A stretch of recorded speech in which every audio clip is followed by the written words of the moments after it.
We had a patient, and she came on service with us probably in close to 90, 91 when we first started our business, and she had AIDS, and her 2 children had HIV. And she came to us, and we took care of her this was through 94, so 3-4 years, and I remember one time she was 17 different medications she was on. She had gotten off all her medications, came to us one day and said, I know what the disease is doing to me. My children understand what it's doing to me and what's going to happen to them. She says, I'm ready just to let it be. And she says, can you please call a hospice for us? And we said, sure. There was only one hospice in Kern County at that time. We made the referral. Hospice called us back and said, no, we can't take her. She's got AIDS.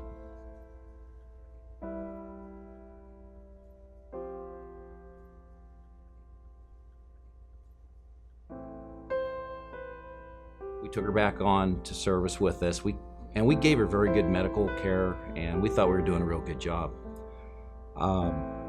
Went to her husband, asked him how he was doing with this process and this situation, and he said, well, how would you be doing watching your whole family die before your eyes? And at that point, I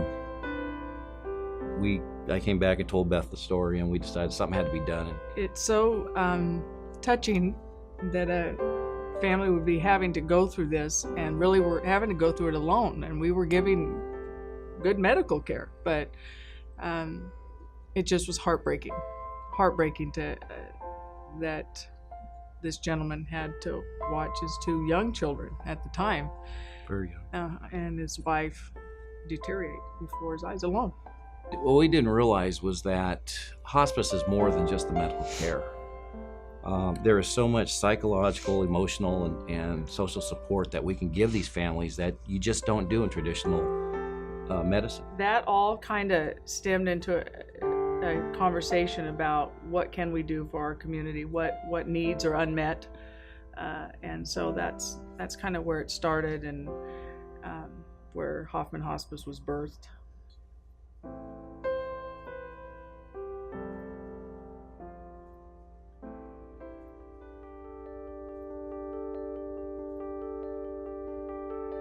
As we got into the hospice process and understood what it was about, we're kind of regretting that we hadn't done this a lot sooner, because it is such a reward to, at that time in a family's life, just to be able to be there with them.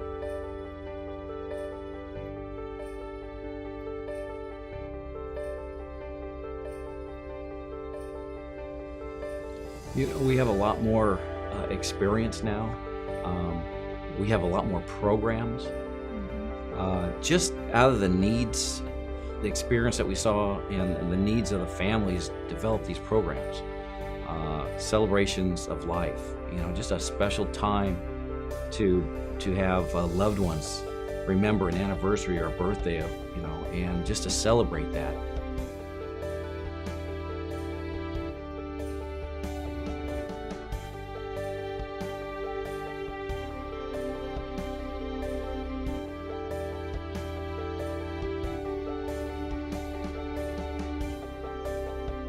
As a gift to the community, we're actually starting a new one coming up for a grief support group for parents who have lost children, which is a very different type of grief. We have Hoffman Hounds, we have massage therapists, we have memories books that we create for families to leave as a legacy. You would think hospice wouldn't be about smiles and laughs and things like that, but it is. Because we truly embrace life. It's not the death we're focused on, it's the life that they have left.